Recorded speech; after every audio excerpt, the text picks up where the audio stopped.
Greetings nerdy list aficionados and welcome back to Top 10 Nerd. Today we're back in the boys territory, so I am here, hooray! We're talking the character that started it all for us here on Top 10 Nerd. That is the Homelander, the Superman deconstruction at the heart of the Seven, the premier twisted superhero league of the boys. We have a fun and, in my opinion, funny one today. This is the top 10 times the Homelander went too far.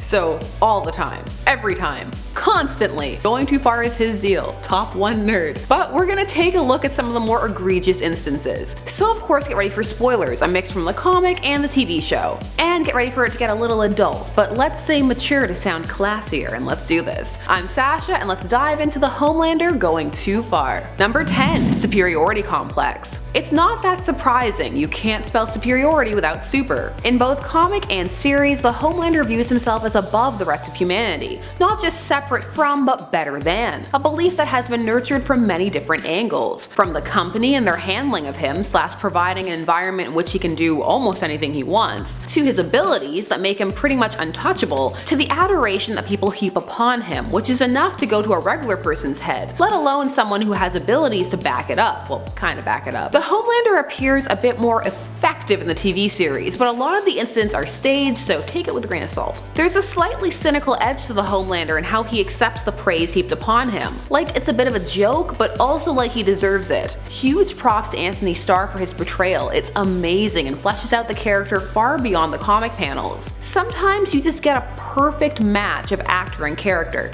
Fate. Number 9, Starlight. There are many changes from comic to series, and all have their pros and cons. One big change is the introduction of Starlight and the Homelander. This is the first really big reveal in the comics of how twisted things are going to get. I mean, if you hadn't gotten there already from the A-Train plowing through Huey's girlfriend. As Starlight is being given a tour of the Seven's headquarters, going on and on about how excited she is and how much she's looked up to them, well, she turns to the Homelander, who's told her that there's just one more little thing she has to do. And well, his pants are off, which means appendages are out, and he just proclaims, "Suck it." This panel is iconic and visceral, and the shock on her face I'm sure mirrored that for some readers. Superman, no. It's an abuse of power, a shattering of images, and cruel, especially as later on it is revealed that part of why the Homelander and the rest of the Seven wanted Annie on the team was to have someone new to play with. In the TV series this is modified, so it's just the Deep who does this and not the combination of Homelander, A-Train, and Black Noir.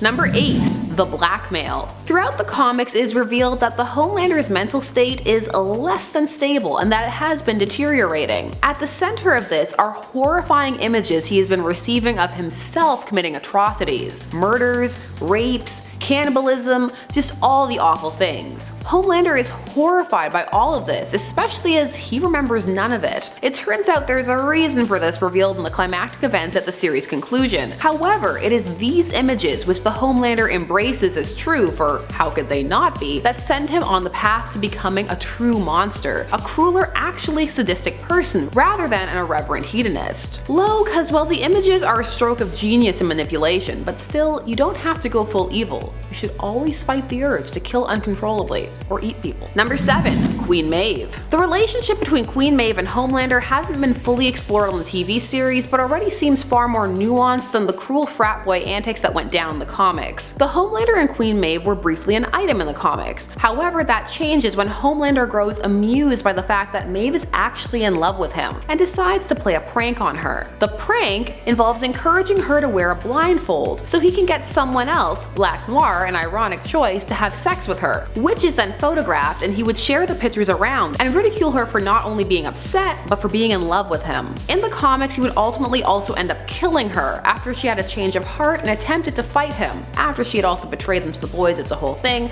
only to realize that her sword was a prop. Number 6, Rebecca Butcher. So we need to go the comic version for this one, sorta kinda, and then back. And that's so that we can talk about Becca, Butcher's driving force and motivation, the one person keeping him on a good path, as it were, well, you know, a less brutal path. But all that changes abruptly and she becomes distant, moody, and then one night he wakes up and a super fetus has clawed its way out of her and he has to beat it to death with a lamp. Nightmare fuel. So how did she get pregnant? Well, raped by the Homelander. Sorta kinda. So here's the thing. This is why this is 6. That turned out to be the Homelander's clone, Black Noir. So really, the entire motivation Butcher had for going after Homelander was moot and also trite. The series changes this dramatically by making this more of an affair situation. How the Homelander goes too far here is just by showing up and trying to install himself as the patriarch of a ready-made family while rubbing it in Butcher's face. Rise and shine, Billy.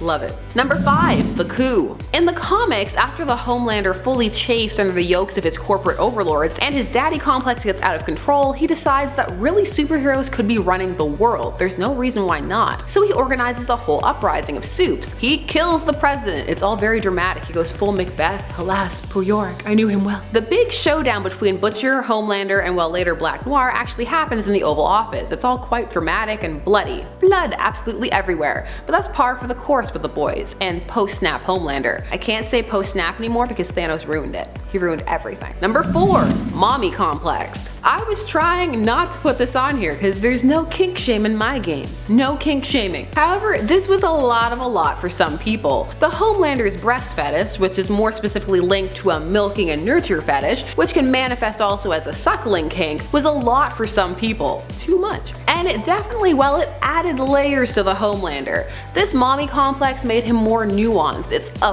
flaw? Not really, it's more just, it's a thing. But it is a weakness that can be and is exploited. There's layers there and I love that. Multifaceted characters are the best, that's why people love them, even the villains. The strongest characters have a wide array of traits that can be played with a variety of ways. You gotta ease into this scene though. The show builds up to it, it's a slow burn.